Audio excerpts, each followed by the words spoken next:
Hello दोस्तों, स्वागत है आपका हमारे चैनल पे। आज हम स्टडी करेंगे इंडियन इकोनॉमिक। ये हमारा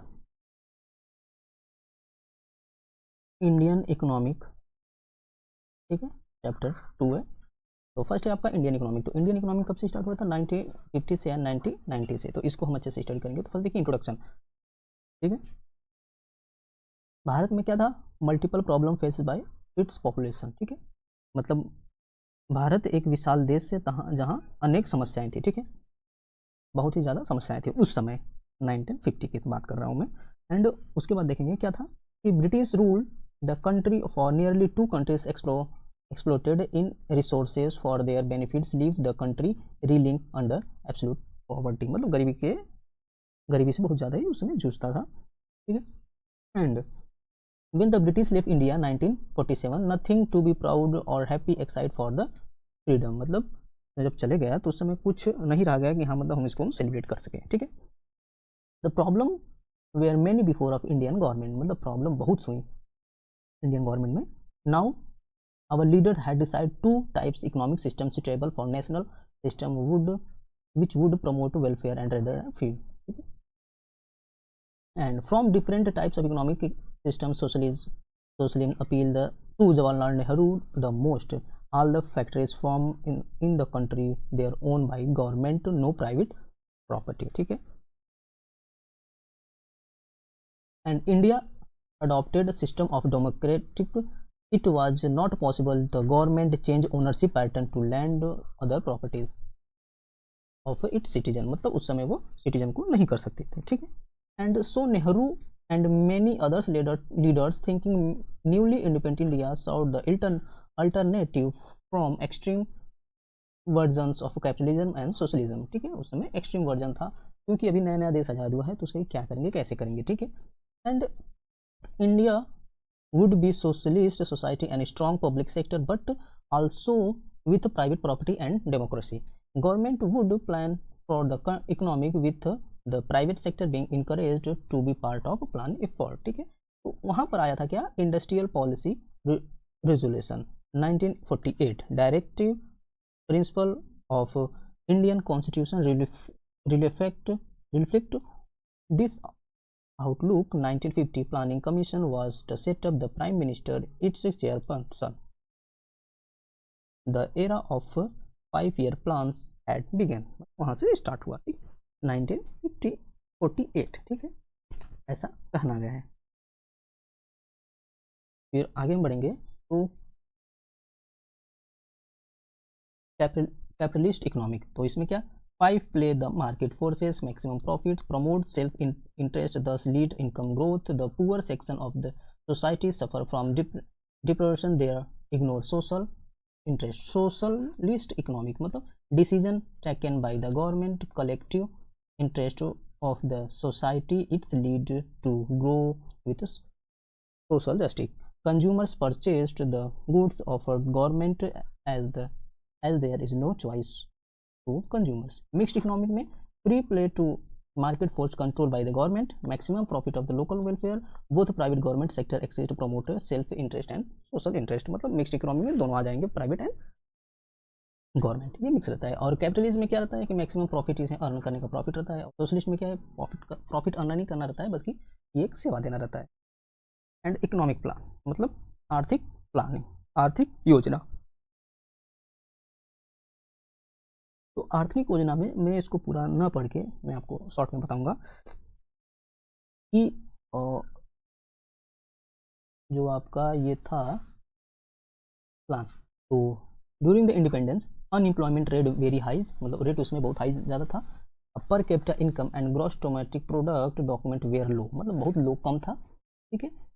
इंडियन हैंडीक्राफ्ट वेयर रन, मतलब भी इंडिया की जो हस्तकला थी वो अभी चल रही थी बाय द कॉलोनियल गवर्नमेंट, ठीक है। And agriculture sector was backward and strength state, मतलब एक मजबूत और थोड़ा पिछड़ा, ये आपका उस समय इकोनॉमिक प्लानिंग था, ठीक है। तो इसमें क्या है कि India adopt the socialism. Indian leaders are motivated by the success Soviet Union planning. Soviet Union planning से उन्हें सक्सेस मिली, ठीक है। Indian planners where will the shortage of private capital and lack of incentive for the private sector to functions of the social sector. It was planned to adopt a socialist idea emphasis private sector along with encouragement of contribution from the private sector, non-private industry through democratic setup. ठीक है, तो अब देखिए वहाँ पर क्या गया, government के द्वारा बनाया गया स्पेसिफिक ऑब्जेक्टिव 5 ईयर प्लान। ठीक है, उस समय 5 ईयर प्लान बनाया गया। तो जब 5 ईयर प्लान बनाया गया तो उसके बाद देखिए क्या किया गया कि planning instead make public sector to work within basic economic framework and private sector form to encourage toward economic growth, मतलब वो दोनों मिलकर सहायता करें कि ये आगे बढ़े। ठीक है, तो ये फर्स्ट 5 ईयर प्लान कब बनाया गया था, पंचवर्षीय योजना 1951 में। ठीक है, and there are limited sources to fulfil unlimited wants, मतलब वहाँ पर लिमिटेड सीमित सोर्स था, स्रोत था, और उसका जो चाहत है वो ज़्यादा पूरा करना था, अनलिमिटेड चाहत थी तो उसको पूरा करना था। तो क्या है, it was the essential for planners to have the specific goals and specific period planners determine specific general goals and allocated. ठीक है, मतलब एक गोल को सेट कर देते थे, फिर उस पर ये पंचवर्षीय योजना बनाते थे, अप्रैल 1951 में बनाया गया था ये। ठीक है, एंड उसके बाद गोल ऑफ प्लानिंग, मतलब लॉन्ग टर्म गोल और शॉर्ट टर्म गोल दोनों बनाया गया था, अचीव्ड जो कि 20 साल से, मतलब 20 साल में अचीव हो जाए, और जो एक शॉर्ट टर्म है उसको 5 साल में अचीव हो जाए। ठीक, इसको बोलते हैं गोल्स ऑफ प्लानिंग इंडिया। तो long term goal and objective of planning, मतलब इसका लॉन्ग टर्म गोल को हम देखेंगे तो इसमें सब modernisation, self reliance, economic growth, equity, full employment. ठीक है, ये सब लॉन्ग टर्म गोल में आ गया। और शॉर्ट टर्म गोल में आपका आ गया कि जो 5 ईयर प्लान है, जो plan to dependent on current needs of country, जो उसमें हमको चाहिए वो नीड्स को फुलफिल करे। ठीक है, तो फर्स्ट प्लान जो था हमारा 1951 से 56 था। ठीक है, course to higher agriculture production while in second plan. ठीक है, तो सेकेंड प्लान 56 से 61 तक हुआ था, focus from agriculture industry and Indian growth equity and objective of the 5 all the 5 year plan. ठीक है, and gold current 5 year plan 12th and 2012 से 2017 इंक्लूसिव डेवलपमेंट। ठीक है, तो देखिए ये growth, modernisation and self reliance, equity, ये सब हम एक बार फिर से देख लेते हैं। National income over the period of time, use advance technology in production of good and services, self reliance मतलब reducing the dependency on the other national, equity मतलब equitable distribution of national income. ठीक है, and उसके बाद आता है planning objective, मतलब इसका क्या अर्थ होगा वो भी देख लेते हैं। तो ग्रोथ, फर्स्ट आपका ग्रोथ, तो यहाँ पर आया था आपका प्लानिंग ऑब्जेक्टिव। ठीक है, तो प्लानिंग ऑब्जेक्टिव इसका उद्देश्य तो ग्रोथ, ठीक है, मतलब विकास। तो इसका हम देखिए राष्ट्र की वृद्धि। ठीक है, national income over the time, growth कैसे होगा, राष्ट्र की वृद्धि होगी। ठीक है, और तकनीकी का प्रयोग जैसे कि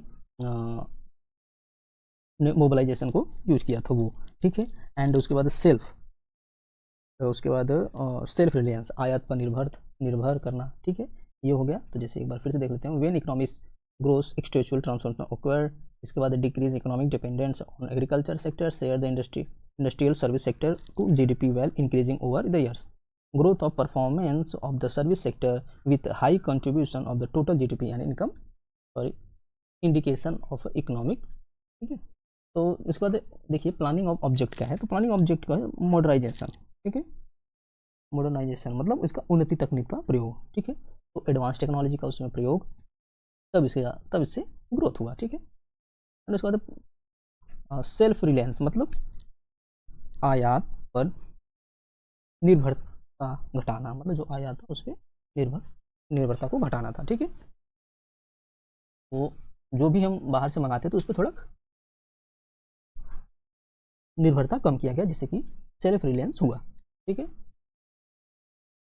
एंड उसके बाद है इक्विटी मतलब सभी को विकास का लाभ देना, तो मतलब equity refers to equal distribution of national income, जो भी लाभ था उसको सभी को समानता देना, ठीक है। स्टेबल ग्रोथ विथ इक्विटी, ठीक है, इसका ऑब्जेक्टिव भी था वही। फिर उसके आगे बढ़ेंगे हम, तो फुल एम्प्लॉयमेंट, सभी को काम का अवसर, तो उस समय ये विकास करने का फोर्थ पॉइंट था, सभी को काम का अवसर देना, तो जिससे कि वो अपना अपने व्यवसाय और अपने या तो घर को उसको चला सके, जिससे कि उसके हाथ में पैसे रहे, तो वो ज़्यादा से ज़्यादा उस समय ग्रोथ होगा। ग्रोथ एंड डेवलपमेंट, तो growth and development two types के होते हैं, मतलब ये अलग अलग होते हैं।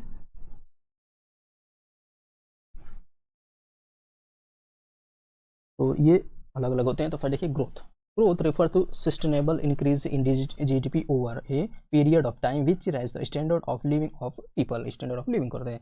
एंड ये डेवलपमेंट क्या है, refers to growth with equity along with structural change in economy, ठीक है, ये आपका ग्रोथ एंड डेवलपमेंट हुआ। Bring quantitative changes increasing the level of production in an economic, and bring both quantity and qualitative changes increase in the level of production among with the improvement in the technology and standard of living is the outcome of planned activities, ठीक है। इसके बाद आता है agriculture. तो agriculture में मैं आपको जैसे आसानी से समझा दूं, तो देखिए एग्रीकल्चर में सुधार कैसे होगा, HYV का जो बीज वगैरह थे उसको उपयोग किया गया, उसमें वृद्धि की गई, लेकिन ये सीमित क्षेत्र तो सीमित ही थी, कहाँ से, पंजाब और हरियाणा तक, ठीक है। No growth and no equity, ठीक है। The policy makes of independent India deal of issue related no growth no equity dear to colonial during the colonial rules, मतलब कॉलोनियल रूल के समय ये फॉर्मूला था कि no growth and no equity, ठीक है। तो यहाँ पर प्रॉब्लम भी आती थी, ठीक है। तो पहले देख लेते हैं क्या क्या था। जमींदार, ये 3 टाइप्स के हुए थे, जमींदार वेयर, सॉरी 3 टाइप्स का था कि land revenue system, law productivity and land holding size, इस समय इससे प्रॉब्लम आती थी। तो zamindar were the owners of land, zamindar जो उसके अपने ओनर्स थे तो वो देते थे, ठीक है, किसानों को कि वो अपना उगा सके। एंड प्रोडक्टिविटी, उस समय टेक्नोलॉजी कम थी, इसकी वजह से वो नहीं हो पाता था कि अगर कौन से मानसून में कौन सा बोना है फसल, वो पता ही नहीं था। And sub division of regulation and agriculture holding adopting advance technology and agriculture sector was very difficult, और उसमें ये बहुत डिफिकल्ट था, ठीक है। एंड ग्रीन रिवोल्यूशन, तो ग्रीन रिवोल्यूशन का जो था कि डिपेंडेंट ऑन मानसून, ठीक है, ये क्या था, डिपेंड ऑन मानसून था। तो first technology and machinery used performing was obsolete which resulted in law agriculture productivity families affected agricultural productivity in the 1940s, ठीक है। कुछ फसलों को सीमित रखना, ठीक है, strong of the food grains, ठीक है, ये सब हुआ था ग्रीन रिवोल्यूशन। फिर उसके बाद एबिलिटी ऑफ इनपुट्स, मतलब ये जो सीड्स हैं HYV का सीड्स जो इसको उपयोग किया था, साइंटिफिक रोटेशन क्रॉपेस, साइंटिफिक द्वारा उसको कैसे काटा जाएगा वो सब देखा गया था। मिनिमम सपोर्ट प्राइस MSP, जो MSP है उस पर कैसे बिका जाएगा, कितना बिका जाएगा, ठीक है। क्रेडिट फैसिलिटी, और ये ग्रामीणों को सॉरी किसानों को उधार फैसिलिटी मिले। फेलियर ऑफ ग्रीन रिवोल्यूशन, ठीक है, इसको क्यों फेल हुआ, restriction of limited crops area such a 2 crops wheat rice growing states like Punjab Haryana UP and Andhra Pradesh, ठीक है, इसकी वजह से पार्शियल रिमूव, ठीक है, remove of the property land reforms increase the income disparity become between small and big farmers, ठीक है, इस सब की वजह से ये फेल हुआ। एंड उसके बाद सब्सिडीज ऑफ फार्मर, ठीक है, स्वतंत्रता के बाद जो सार्वजनिक क्षेत्र की प्राथमिकता दी गई, ठीक है, एंड निजी क्षेत्र के पास पूंजी और प्रोत्साहन की कमी थी और योजनाएं समाजवाद आधारित थी, ठीक है। तो subsidy direct indirect monetary assistant granted by the government two of production activities. Economists have different view on whether subsidies encourage farmers to use new technology to huge burden of on government finance, ठीक है। Industry and trade, ठीक है, तो industry और trade क्या क्या है ये देख लेते हैं। तो सबसे पहले देखिएगा कि at this time of independence, ठीक है, एट दिस टाइम इंडिपेंडेंस, जब आज़ाद हुआ था भारत, तब उस समय Indian economic was backward and under development. During the planning period, the public sector was giving leading role industrial development because the following reasons, ठीक है। तो मतलब उस समय जो पीछे था इंडियन इकोनॉमिक, अंडर डेवलपमेंट था, ठीक है, उसमें प्लानिंग हो रही थी, पब्लिक सेक्टर को लीडिंग किया जा रहा था, ठीक है। तो उस समय अंडर डेवलपमेंट के क्या क्या रीजंस हुए थे उस समय? Lack of capital, private enterprises lacked capital and capitals for setting up industry and large amount was required, ठीक है। तो उस समय क्या था कि जो भी कैपिटल थे वो बहुत ज़्यादा रिक्वायर्ड थे, लेकिन उस समय कैपिटल थे नहीं अपने पास, ठीक है। लैक ऑफ इंसेंटिव, ठीक है, इंसेंटिव की कमी थी। एंड उसके बाद development of India on socialist based, ठीक है। तो उस समय जो था कि इंडियन प्लानर वांटेड, जो भी प्लान करने वाले थे इंडियन प्लानर, और develop the Indian economy on a socialist base on the focus of government funded major project, ठीक है। एंड सोशल वेलफेयर, उस समय सोशल वेलफेयर भी बहुत ज़्यादा ही यूज किया जाता था, ठीक है। तो जैसे there were certain project which profit margin and negligible, ठीक है। Private sector was the incentive, such product was the public sectors which could bearing the balance regional growth, the establishing government units and backward areas, ठीक है। तो role of industrial sector in India, ठीक है।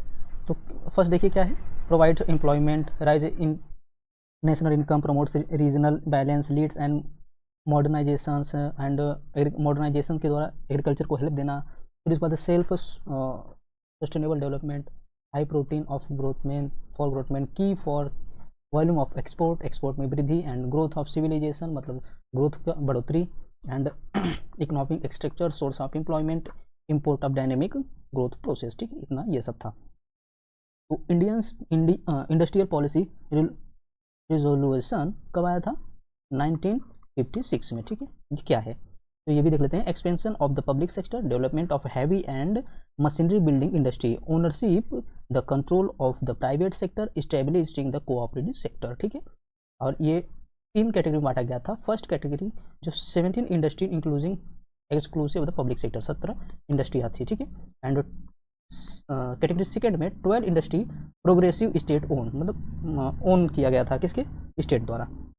And third category है जो industry not including the category 1 and second is given to the private sector, ठीक है। तो उसके बाद हम आगे बढ़ेंगे।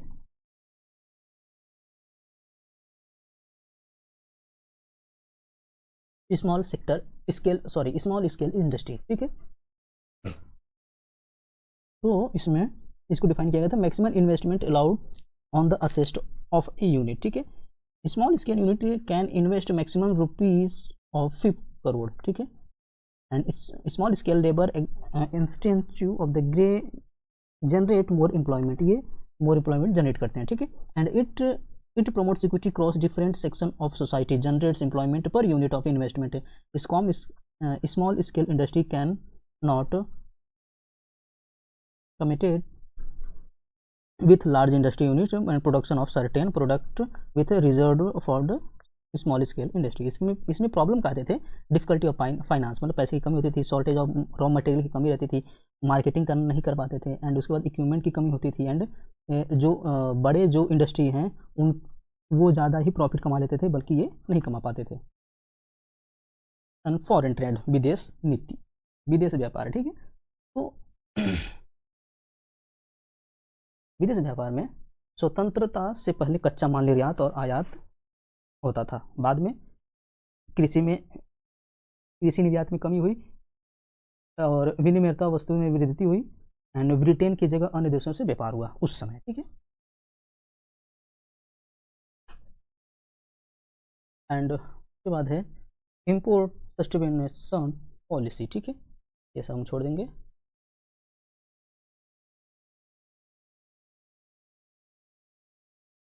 इंपोर्ट ट्रेड पॉलिसी, ठीक है। ट्रेड पॉलिसी में क्या था कि import substitution in consider on inward looking trade policy, ठीक है। इसका एम था डिस्करेज द इम्पोर्ट्स, ठीक है। घरेलू वस्तु का उत्पादन बढ़ावा, आयात पर कर मतलब आयात पे टैक्स एंड कोटा लगाकर विदेशी वस्तुओं को सुरक्षा करना, ठीक है, ठीक है। जैसे उस पर imposes traffic and quotas of the ऐसे, ठीक है। उस समय फिर दक्षता में कमी, सार्वजनिक क्षेत्रों में हानि अधुना, और फिर उसके बाद क्या किया गया था कि आधुनिकीकरण का अभाव हुआ था, ठीक है।